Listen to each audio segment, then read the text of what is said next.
a false god to whom people worshipped like a god and believed that it gives them rain and food. And behind that name sits one of the most unsettling stories of worship and sacrifice, for whom people placed offerings and even sacrificed their children. Allah directly names this false god in the Quran. This is the story of Baal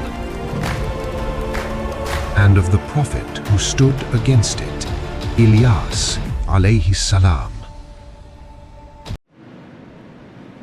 The land of Sham, the region that today includes Syria, Lebanon, Palestine, and Jordan, a land crossed by prophets and where generations of Bani Israel had lived. These descendants of Bani Israel knew Allah and the stories of Ibrahim alayhi salam and Musa alayhi salam. To the west of Bani Israel stood the great Phoenician cities, Sidon, Tyre, Byblos, and among those cities lived the descendants of the ancient Canaanite peoples who worshipped Baal. In the old Semitic languages, the word Baal did not originally refer to a god. It simply meant lord, master, or owner. A servant would refer to his master as Baal, or a wife would call her husband as her Baal. But over generations, among the Canaanites and Phoenicians, the word became a name of their god, the one they believed controlled the rain and the fertility of the land. And those people organized their lives around that belief.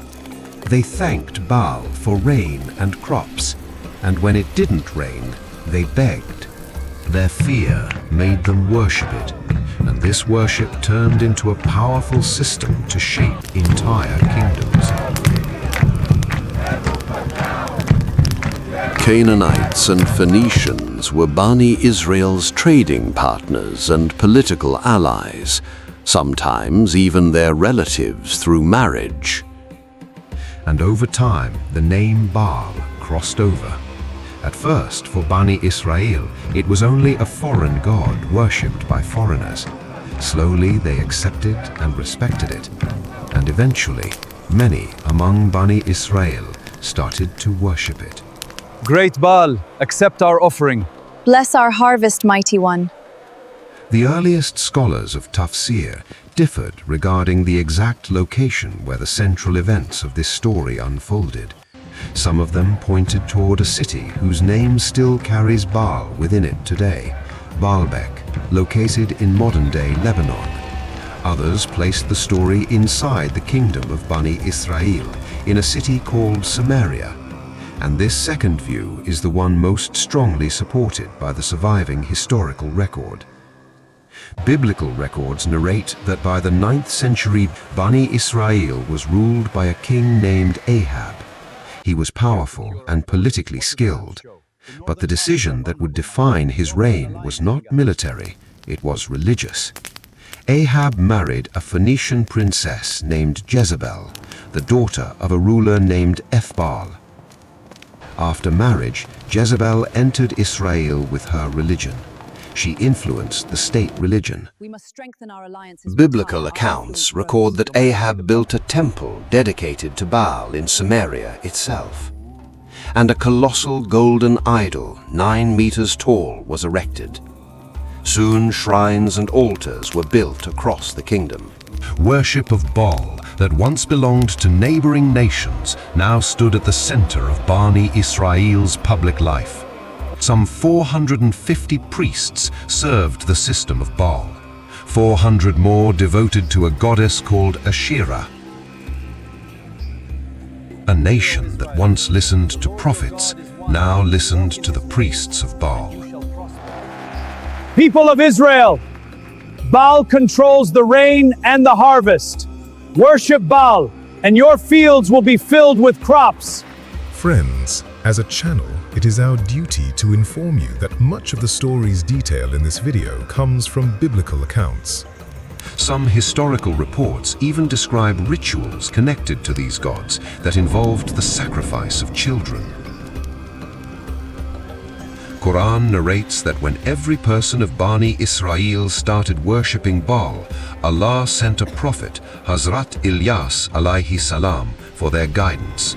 Allah tells us in Surah As-Saffat, "Indeed, Ilyas was among the messengers." Quran also mentions that Hazrat Ilyas alayhi salam appeared before the king and challenged them. The prophet delivered a message that struck directly at the heart of Baal worshippers. He said, "By Allah, the Lord of Israel, before whom I stand, there shall be neither dew nor rain in these years except by my word." The room went silent because it was a direct challenge to Baal himself, because the entire religion of the kingdom rested upon one claim: Baal controls the rain.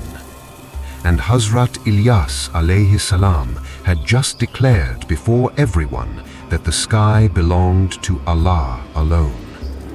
But they did not listen. Then the sky closed.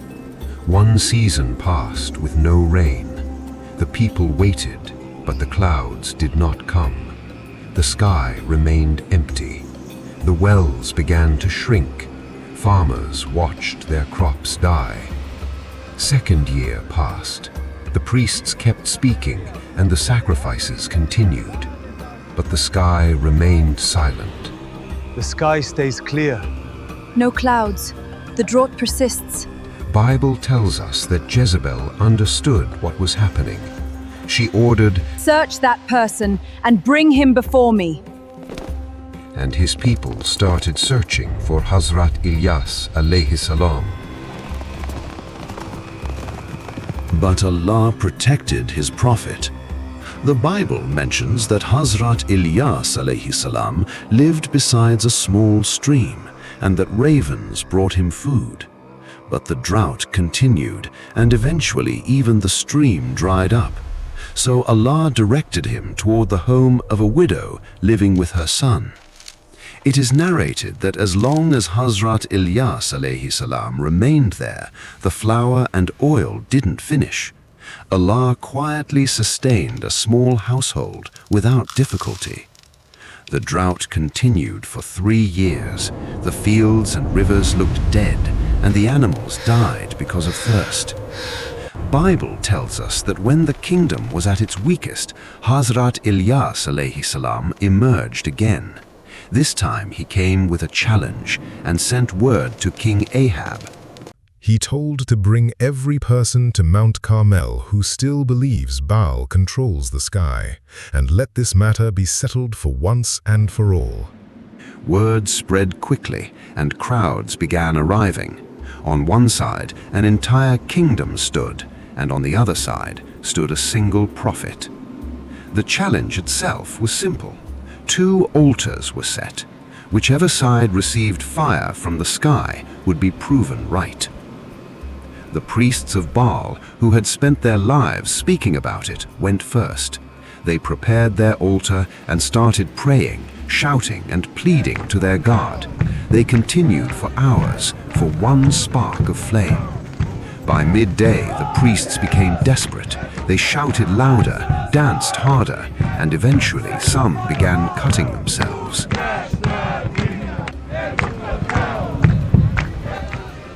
But nothing happened. Hours passed, and by evening the priests were finished. Their altar remained cold and unanswered. Then Ilyas alayhi salam stepped forward and arranged his altar. Then he poured water over the altar 4 times until the altar was completely soaked. Even the ground around it held a small pool of water. Then Ilyas alayhi salam raised his hands and prayed and asked Allah to show the people the truth. Fire descended from the sky. And in an instant, the entire contest was over.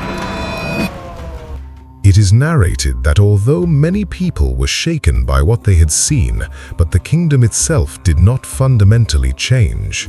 The throne and the system remained, and Jezebel's hatred for Ilyas alayhi salam remained. Hazrat Ilyas alayhi salam turned toward Allah and prayed for rain, then instructed his follower to go and look for clouds towards the sea. The follower looked, came back, and said, "There is no cloud in the sky." The accounts tell us that Hazrat Ilyas alayhi salam sent his follower 7 times to the sea, and when he returned for the 7th time, he said, "There is a cloud, not bigger than a man's hand." At that moment, Hazrat Ilyas alayhi salam knew Allah has accepted his prayer. Soon, the sky darkened and rain fell across the kingdom. But the tragedy of the story is this: the sky changed, but still many denied the truth. The narrations tell us that eventually Ilyas alayhi salam grew weary and left. Some narrations mention that before departing, he prepared a righteous young man to continue the mission after him, a prophet known as Ilyas alayhi salam. The message would continue even if the people resisted it. Today, we fear losing our money, status, and desires, and these fears force us to do things that we shouldn't do. The names change, the temptation does not. Every false god asks for everything and gives nothing back. The question Ilyas alayhi salam asked on behalf of Allah still remains. If you like this story, share it, and write in the comments which nation's story you want to see next. Subscribe to our channel, because the stories are not finished.